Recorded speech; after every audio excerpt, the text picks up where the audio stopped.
ঘুম। ঘুমাইতে চায়, হাতের শরীরের সমস্ত অঙ্গ প্রত্যঙ্গ ঘুমের কোলে নিবেদিত হয়ে যেতে চায়। ঘুম না আসলে হাত আর চলে না, মাথায় আর ভাবতে ইচ্ছা করে না, পাও আর চলতে চায় না, হার্টবিট বেড়ে যায়, আর ঘুমালে পরে সব শান্ত হয়ে যায়। সুবহানাল্লাহ কব না? আল্লাহ রাব্বুল আলামিন বলেন, এই নিদ্রা কি, এই ঘুমকে আমি তোমাদের জন্য শান্তির বাহন বানিয়ে দিয়েছি। আলাম ইয়ারাউ আন্না জাআলনাল লাইলা লিয়াসকুনু ফীহি ওয়ান নাহারা মুবসিরান ইন্না ফী যালিকা লাআয়াতিন লিকাওমি ইউমিনুন।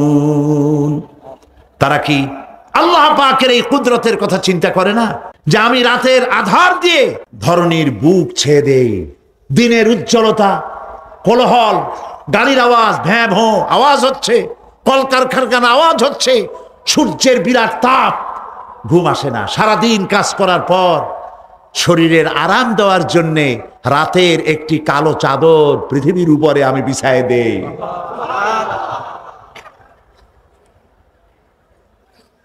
আর মানুষ আরাম গ্রহণ করে, শুধু মানুষ না, সব প্রাণী আরাম গ্রহণ করে। সুবহানাল্লাহ। এবং এরপরে দিনের আলো দিয়ে উদ্ভাসিত করি, যেন বিশ্রামের পর নতুন করে আবার কাজের সমস্ত উদ্দীপনা নিয়ে নতুন করে কাজে ঝাঁপিয়ে পড়তে পারে। কয়েক ঘন্টা অথবা সারাদিন হাড় ভাঙা খাটুনি খেটেছে, রিক্সা চালায়ছে, গাড়ি চালায়ছে, আড়াই মনের বস্তা মাথায় করে টেনেছে, চিন্তা ভাবনা করেছে। এরপরে যখন এই লোকটি কয়েক ঘন্টা মাত্র নিদ্রা গেল, আরাম পেল, মস্তিষ্ক হালকা হয়ে গেল, হার্টবিট কমে গেল, হাতের পায়ের কর্মোদ্দীপনা বেড়ে গেল, নতুন করে আবার কাজ করার জন্য সুযোগ এসে গেল। দুনিয়ার মানুষকে কর্মক্ষম রাখার জন্য আল্লাহ পাক ঘুমকে বানিয়েছেন নিয়ামত। সুবহানাল্লাহ বলে। ওয়ামিন আয়াতিহি মানামুকুম বিল্লাইলি ওয়ান নাহারি ওয়াবতিগাউ মিন ফাদলি। আল্লাহ পাক বলেন, তোমাদের রাত আর দিনের বেলায় নিদ্রা যাওয়া, এবং এটাই হচ্ছে তার অনুগ্রহ। রাত আর দিনের নিদ্রা যাওয়ার পরে আমার অনুগ্রহ অর্থাৎ রিজেক তালাশ করার জন্য শরীরের ভিতরে, মনের ভিতরে, হাত পায়ের মধ্যে কর্মের উদ্দীপনা আমি তোমাদের দিয়ে দেই। মহাবিজ্ঞানী আল্লাহ রাব্বুল আলামিনের এই বিশাল কুদরত এবং দয়া, যে মানুষকে তিনি ক্লান্তি দূর করার জন্য তিনি ঘুম দিয়েছেন, আলহামদুলিল্লাহ বলি। অনেক মানুষ আছে ঘুমাইতে পারে না, ঘুমাবার জন্য ফেনার গান খায়, ঘুমাবার জন্য ভ্যালিয়াম খায়, সিডাক্সিন খায়, রিল্যাক্সিন খায়, কত অক্সিজেন, অক্সিজেন, কত কিছু খায়, তারপরেও ঘুম আসে না। এই ঘুম যার আসে না, বিরাট নিয়ামত থেকে বঞ্চিত। ঘুম একটি নিয়ামত, আলহামদুলিল্লাহ বলি, বিশাল নিয়ামত ঘুম। আল্লাহ যে সমস্ত নিয়ামত আমাদের জন্ম থেকে শুরু করে এ পর্যন্ত বডির মধ্যে দিছেন, মৃত্যুর আগে আল্লাহ যেন একটিও কেড়ে না নেন, বলি আমিন। আল্লাহ রাব্বুল আলামিনের পরে বলেন, ওয়াজআলনাল লাইলা লিবাসা ওয়াজআলনান নাহারা মাআশা। আর রাতকে করেছি আচ্ছাদন, আবরণ, দিনকে রুজি কামাবার জন্য ব্যবস্থা করে দিয়েছি। দিনের বেলা রুজি কামাবেন, দিনের বেলায় ঘুমায় থাকবেন না। বহুত মানুষ আছে সকালবেলায় ঘুম দিল, 12টা 1টা বাজে গেল। উর্দুতে ছোটবেলায় পড়েছিলাম, জিসনে সোয়া উসনে খোয়া, যে ঘুমাইলো সব সর্বনাশ করলো। অসময় ঘুমানো, অসময় ঘুমানো সর্বনাশ হয়ে যাবে সব। এই জন্য আল্লাহ পাক বলেছেন, দিনটারে বানাইছি রুজি কামাবার জন্য। রুজি কামাও, রুজি কামানো এটা একটা ইবাদত। রুজি কামানো কি? হালাল রুজি কামাবেন, ইবাদত। আপনি যে আপনার স্ত্রীকে একটা ব্লাউজ কিনে দেন, কাপড় চোপড়, প্রয়োজনীয় কসমেটিক্স কিনে দেন, আপনি যে বাজার ঘাট করেন, সব হালাল পয়সা যদি হয় সাদকা দেওয়ার মতো সমান সওয়াব হবে। রুজি কামাইতে হবে, এটা আল্লাহ পাকের হুকুম, রুজি কামাও।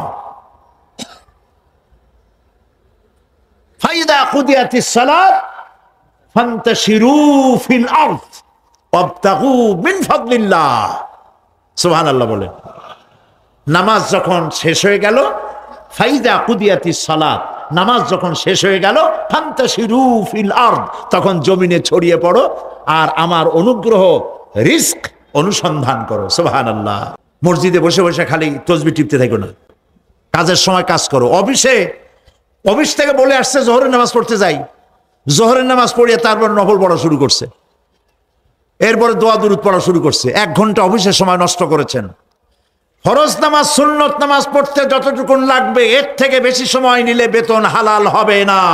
আপনি মিথ্যা কথা বলে মিথ্যা ছুটি নিয়ে দিনের কাজ করতে পারেন না। আপনার রুজি হালাল হইতে হবে।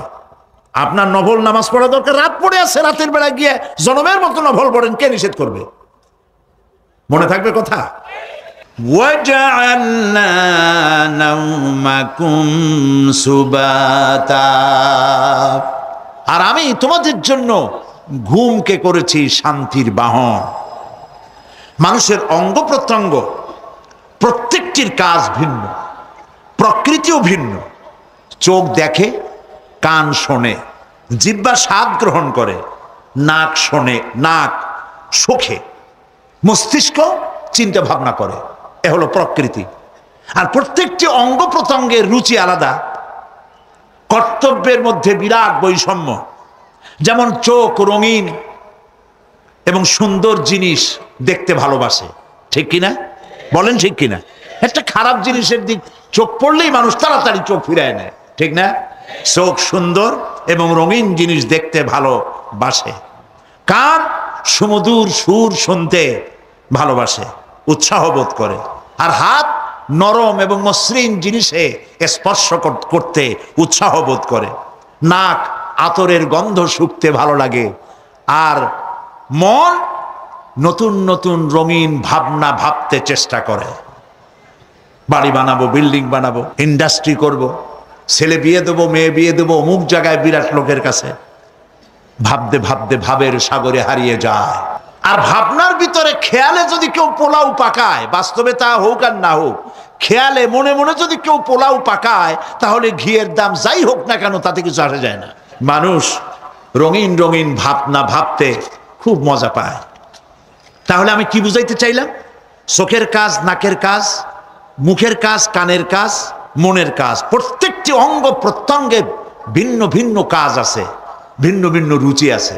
প্রিয় ভাই সব, হযরত ওমর ফারুক রাদিয়াল্লাহু তাআলা আনহু তিনি একবার মসজিদ নববীর মধ্যে দেখলেন ফজরের সময়, জোহরের সময় তিনি দেখলেন ফজরে যাদের দেখলাম এক জায়গায় বসা 5-7টা লোক, জোহরে তো তাদেরই দেখতেছি। আসরের সময় দেখলেন ওইখানে বসা, মাগরিবেও দেখলেন, এশায়ও দেখলেন। এশার নামাজের পর তিনি প্রশ্ন করলেন, তোমরা কারা? বলল যে আমরা হলাম দূরের থেকে আসছি, মসজিদে নববী শ্রেষ্ঠ মসজিদ, এখানে বসে বসে আল্লাহর জিকির আজগার করি। তো আল্লাহর জিকির আজগার করো, নামাজ পড়ো, খাও কি? কাজে কিছু লোক আছে ওরা মেহেরবানি করে রান্না করে আনিয়া আমাদের খাওয়াইয়া যায়। হযরত ওমর ফারুক রাদিয়াল্লাহু তাআলা আনহু বললেন, তাহলে তো তোমার চাইতে, তোমরা যে কয়জন এখানে বসে ইবাদত করো, তোমাদের চাইতে ওই ব্যক্তি অনেক উত্তম যে নিজে রুজি কামাই করে তোমাদের খাওয়ায় যায়। তোমরা তো অলস। শুনে রাখো, নামাজের সময় ছাড়া আগামীকাল এই জায়গায় যদি বসা দেখি, ব্যাট মারে বের করে দেবো মসজিদ নববী থেকে। ইসলাম কাজের প্রতি উদ্দীপনা দিয়েছে, ইসলাম কাজের ট্রেনিং দিয়েছে। সুবহানাল্লাহ বলে কাজ করো আর খাও। বসে বসে বাপের বোঝা হইও না। আমাদের দেশে বহু পোলাপান আছে বাপের হোটেলে খায় আর মসজিদে গিয়া ঘুমায়। খুব সহজ কাম। কেন এরকম করো বাবাজি? কয় চাকরি পাই না। আচ্ছা চাকরি পাও না, চাকরি তো আমাদের দেশে এক সোনার হরিণ। অথর্ব মন্ত্রীর অথর্ব ভাগ্না চাকরি হয়ে যায়, কিন্তু ফার্স্ট ক্লাস ফার্স্ট হয়েছে এমএতে, চাকরি হয় না। এটা দেশের কপাল, এটা দেশের দুর্ভাগ্য। কিন্তু চাকরি পাও নাই বলে বাপের ঘাড়ের বোঝা হয়ে থাকবা, বউতে তোমার ঘুম দেখা বউ একা একা কানবে, আল্লাহ কোন উল্লুকের সাথে বিয়ে হইল আমার, সারাদিন ঘুমায়। প্রিয় ভাই সব, চাকরি পান নাই তো অসুবিধা কি? আপনি বাসের ড্রাইভার হন, আপনি সিনেমা দান বেছেন, আপনি জমিন চাষ করেন, জমিন চাষ করা লজ্জা। এই পৃথিবীর প্রথম মানুষ আদম আলাইহিস সালাম জমিন চাষ করেছেন, ইদ্রিস আলাইহিস সালাম দর্জিগিরি করেছেন, দাউদ আলাইহিস সালাম কর্মকার হয়ে লোহা দিয়ে অস্ত্র তৈরি করেছেন, নবী করিম সাল্লাল্লাহু আলাইহি ওয়াসাল্লাম ব্যবসা করেছেন। কাজী বেকার যুবকদেরকে বলতে চাই, বাপ আর শ্বশুরের বোঝা হয়ে থাকার মতো লজ্জার জিনিস আর কিছুই নাই। বাপের কামাই খাওয়া লেখাপড়া শেখার পর তোমার জন্য জায়েজ নাই। কাজ করো, কাজের অভাব নাই, হালাল কাজ করো, রুজিতে আল্লাহ বরকত দিয়ে দিবেন। আমার দেশের জমিন এত ভালো, বলার আগেই কোন সুবহানাল্লাহ। সার মার লাগে না, যেখানে সেখানে লাঙ্গল শাবলের দরকার নাই। আঙ্গুল দিয়ে মাটি খুঁচিয়া ঘরের কোনায় আঙ্গুল দিয়ে মাটি খুঁচিয়া কদুর বিচি লাগাই দেন, 3 দিন পরে 2 পাতা, 6 দিন পর লতা, 10 দিন পর ফুল, 2 সপ্তাহের মাথায় কদু। সুবহানাল্লাহ। এই আল্লাহর দেওয়া এত সুন্দর কদু খাইয়া কয় সাদের লাউ বানাইলো বই রেখে, তো একটু আলহামদুলিল্লাহ কইল না।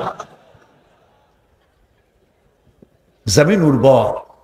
ওয়াজাআলা বাইনাকুম মাওয়াদ্দা, আর তোমাদের মধ্যে আল্লাহ পাক ভালোবাসা সৃষ্টি করেছেন। এই কথা বলার এর ব্যাখ্যা কি? ভালোবাসা সৃষ্টি করেছেন এর ব্যাখ্যা এরকম হতে পারে, কয়েক রকম। আমি যেটা জেনেছি সেটি হচ্ছে এরকম, ভালোবাসা সৃষ্টি হওয়ার তো কথা ছিল না। এক পর্যায়ে ভালোবাসা থাকবে কোন একটি বিশেষ সময়, বাকি সব সময় ঝগড়া হবে, এটাই হওয়া স্বাভাবিক ছিল। ধরুন মেয়ের বাড়ি চট্টগ্রাম, ছেলের বাড়ি বরিশাল। মেয়ে শুটকি খেতে খুব পছন্দ করে, ছেলের গন্ধও সহ্য করতে পারে না। ছেলে বলে খড়ে জাত দে, আর মেয়ে বলে খড়ে জাত দে, আর ছেলে বলে যে কমে যাও। মানে একজন আর একজনের ভাষার সাথে মিল নাই। কথা ঠিক কিনা বলেন? ভাষার সাথে মিল নাই, রুচির সাথে মিল নাই। একজনের টক পছন্দ করে আর একজনের টক সহ্য করতে পারে না, আর একজনের শুটকি খায় আর একজনের শুটকি পছন্দ করে না। কাজেই রুচি আর অভ্যাস ইত্যাদি দিয়ে সারাদিন স্বামী স্ত্রীর মধ্যে ঝগড়া হওয়া স্বাভাবিক ছিল, ঠিক না? আল্লাহ পাক বলেন সেখানে আমি এই স্বামী স্ত্রী যখন হয়ে যায় তখন দুজনের মধ্যে আমি ভালোবাসার সৃষ্টি করে দেই।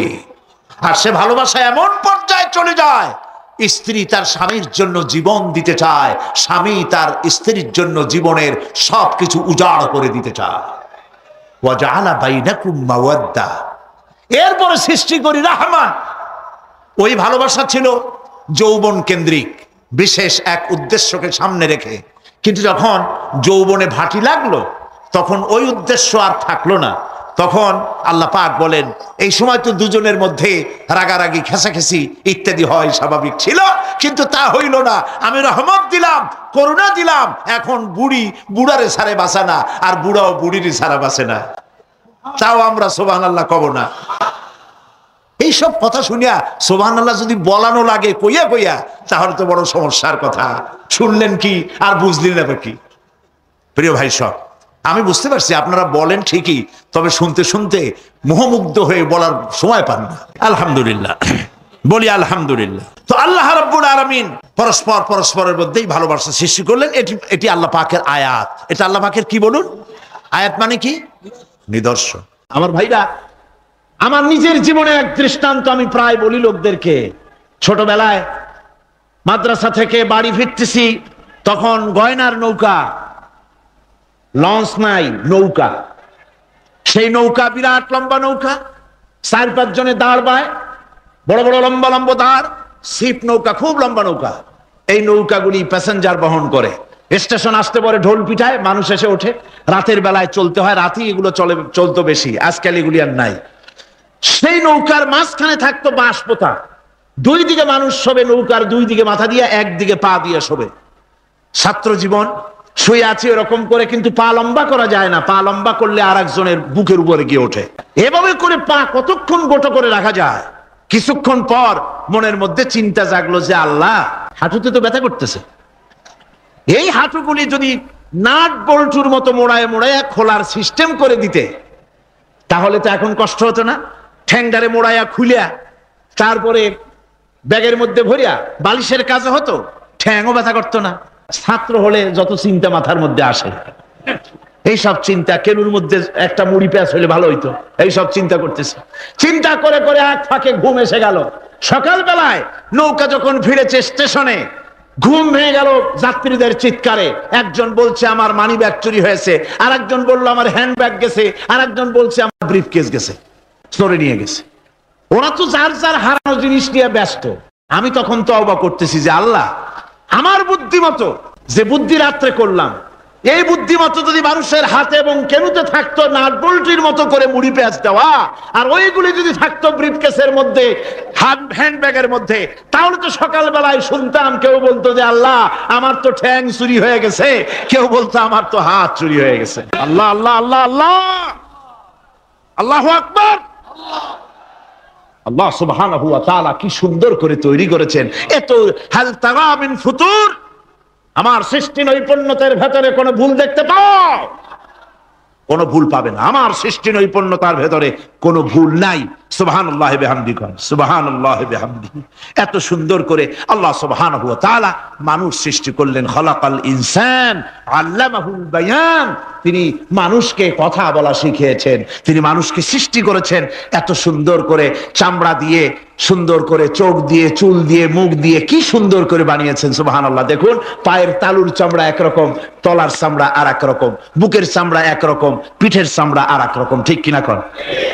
পায়ের উপরের যে চামড়া, ওই চামড়াটা যদি পায়ের তলায় হতো, 2 দিনও হাঁটা যেত না, প্রতি সপ্তাহে 3 বার করে হাফসুল করা লাগতো, কন ঠিক কিনা?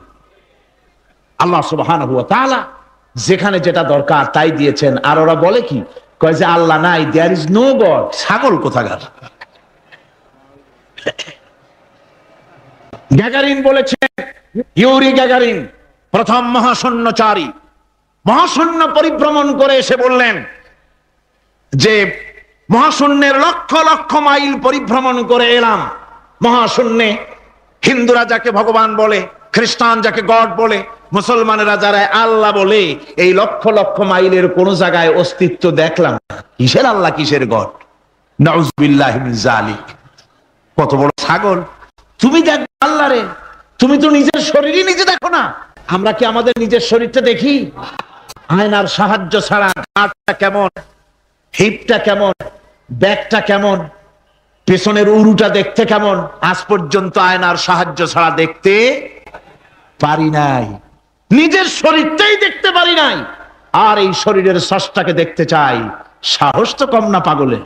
আল্লাহ সুবহানাহু ওয়া তাআলা তিনি মানুষকে সৃষ্টি করেছেন, কত সুন্দর করে তিনি বানিয়েছেন। একবার লক্ষ্য করে দেখো, শুকরিয়া আসবে আল্লাহর দরবারে, মাথা নত হয়ে আসবে। কি সুন্দর করে আল্লাহ পাক বানিয়েছেন। মানুষের শরীরে কিডনি লাগবে 2টি, কিডনি লাগবে 1টা। কিডনি কি? কিডনি হচ্ছে আপনার পেশাবকে ছেঁকে বের করে দেয়, একটা দারুণ জিনিস আপনার শরীরের জন্য। কিডনি যদি ইনঅ্যাক্টিভ হয়ে যায়, হাত পায়ে পানি এসে হাত পা ফুলে আপনি মৃত্যুর দিকে এগোতে থাকবেন। এই কিডনি, এই ছাকনি মাত্র 1টা হলে চলে, কিন্তু আল্লাহ পাক ছাকনি, এই কিডনি দিয়েছেন 2টো। কটা দিলেন? 2টো। একটা যদি কখনো ডিসঅর্ডার হয়ে যায়, আর একটা দিয়ে যেন আমার বান্দা কাজ চালায় নিতে পারে। সুবহানাল্লাহ বিহামদিহি, সুবহানাল্লাহ। চোখ তো একটা হলেও হয়, কিন্তু আল্লাহ চোখ দিলেন 2টো। কটা দিয়েছেন? 2টো চোখ দিয়েছেন, 2টো কান দিয়েছেন। আমি অবাক হয়ে গিয়েছি যখন আমার ছেলের চিকিৎসা চলতেছিল সিঙ্গাপুর মাউন্ট এলিজাবেথ হসপিটালে। 7টা অপারেশন হয়েছে। আমার ছেলে কারিবুল মত, একেবারে মৃত্যুর দুয়ারে চলে গিয়েছিল। 7টি অপারেশন, 40 ব্যাগ রক্ত লেগেছে। 2.5 ফিট তার ইন্টেস্টাইন কেটে ফেলেছে, 2.5 ফিট খাদ্যনালী কেটে ফেলে দিয়েছে। আমি ডাক্তারকে জিজ্ঞেস করলাম, সার্জনকে, 2.5 ফিট তার খাদ্যনালী তুমি কেটে ফেললে, তা আমার এই ছেলে খেয়ে হজম করবে কি করে? তার খাওয়াটা হয় প্রবলেম হবে না? ডাক্তার আমাকে যা বলল, শোনা মাত্র আমার চোখে পানি এসে গেল। ডাক্তার বলল, তুমি জানো না আমি তো মাত্র 2.5 ফিট কেটেছি। তোমার স্রষ্টা, এই পৃথিবীর স্রষ্টা মানুষ যিনি সৃষ্টি করেছেন, প্রত্যেক মানুষের পেটের ভিতরে এই খাদ্য নালীকে রব্বুল আলামিন 22 ফিট লম্বা করেছেন। আমি তো মাত্র 2.5 ফিট কেটেছি। কোন প্রয়োজনে যদি কাটতে কাটতে আরো কাটা হয়, 10 ফিটও কাটা হয়, কষ্ট হবে না। সুবহানাল্লাহ বিহামদিহি। তার শ্বাস নেওয়ার জন্য, প্রশ্বাস নেওয়ার জন্য কি ব্যবস্থা আল্লাহ পাক করেছেন। হার্ট, মানুষের হার্ট বিট হচ্ছে, এটাকে হার্ট বিট যেটা হয়, সংকোচন সম্প্রসারণ। এই যে মানুষ, ডাক্তাররা বলে রোগী হার্ট অ্যাটাক করেছে, হার্ট অ্যাটাক করেছে। হার্ট অ্যাটাক করলো, অ্যাটাকটা কি? অ্যাটাকটা হচ্ছে সংকোচন সম্প্রসারণ, সংকোচন সম্প্রসারণ, এরকম হচ্ছে। ফট করে এটা অ্যাটাক করলো, আর যদি ছেড়ে না দেয় এটাই অ্যাটাক করা, এটাই তার জীবনটা শেষ হয়ে যাওয়া। ডাক্তাররা বলেছেন যে মানুষের শরীরের সবকিছু চিন্তা করে, গবেষণা করে বহুত কিছু বুঝেছি, কিন্তু হার্টটা এরকম পাঞ্চিং কেন করে, এই জিনিস আজ পর্যন্ত আমাদের মাথায় ঢোকে নাই। সুবহানাল্লাহ। আল্লাহ পাক কি সুন্দর করে এই পাঞ্চিং এর মাধ্যমে, হার্ট যেভাবে করতেছে, এই পাঞ্চিং এর মাধ্যমে সমস্ত শরীরের রক্তগুলি পা থেকে শুরু করে মাথা পর্যন্ত সব ছড়িয়ে দেওয়া হচ্ছে, এভাবে ছড়িয়ে দেওয়া হচ্ছে, যাতে করে মানুষ জীবিত থাকে, শরীরের রক্ত গরম থাকে, হিম শীতল হয়ে মানুষ যেন মারা না যায়। এই জন্য আল্লাহ সুবহানাহু ওয়া তাআলা এত সুন্দর ব্যবস্থা করেছেন। এক সময় আঘাত পেয়ে অনেকগুলি রক্ত যদি পড়ে যায়, মানুষ রক্ত শূন্যতায় মরবে না, আবার খানিকটা রক্ত রিজার্ভ থাকে, আল্লাহ পাক রিজার্ভ করে রাখেন। স্পঞ্জের ভিতরে পানি থাকলে উপর থেকে টের পাওয়া যায়, ওরকম খানিকটা রক্ত আল্লাহ শরীরের ভিতরে রিজার্ভ করে গেছেন। এই জন্য বড় বড় ডাক্তাররা, বড় বড় ডাক্তার, বড় বড় বিজ্ঞানী কখনোই নাস্তিক হয় না। এই সব দৃশ্য দেখে তারা মনে করে নিশ্চয়ই একজন কেউ আছেন যিনি এগুলি তৈরি করেছেন, এগুলি এমনে এমনে হয় নাই। যিনি তৈরি করেছেন তিনি কে? তিনি হচ্ছেন আল্লাহ সুবহানাহু ওয়া তাআলা। তিনি এগুলি সৃষ্টি করেছেন, তিনি এগুলি তৈরি করেছেন। ওই আল্লাহ পাকের কাছেই আমাদের সকলকেই ফিরে যেতে হবে। আল্লাহ রাব্বুল আলামিন তিনি বলছেন, আমি মানুষ সৃষ্টি করেছি, খালাকাল ইনসানা আল্লামাহুল বায়ান। মানুষ সৃষ্টি করেছি, শুধু মানুষকে সৃষ্টি করি নাই, আমি আবার তার জোড়াও তৈরি করে দিয়েছি। মানুষ একা একা না, পৃথিবীতে সব জোড়ায় জোড়ায় তৈরি করেছি। উদ্ভিদের মধ্যে জোড়া তৈরি করেছি, প্রাণী জগতের মধ্যে জোড়া তৈরি করেছি। এই দুনিয়ার ভিতরে যা কিছু আছে, উদ্ভিদ হোক আর মানুষ হোক, প্রাণী জগৎ হোক, সবগুলিকে আমি আল্লাহ জোড়া বানাইছি, জোড়ায় জোড়ায় নর এবং নারী সবগুলির মধ্যে করে দিয়েছি। ওয়া মিন আয়াতিহি আন খালাকা লাকুম মিন আনফুসিকুম আজওয়াজান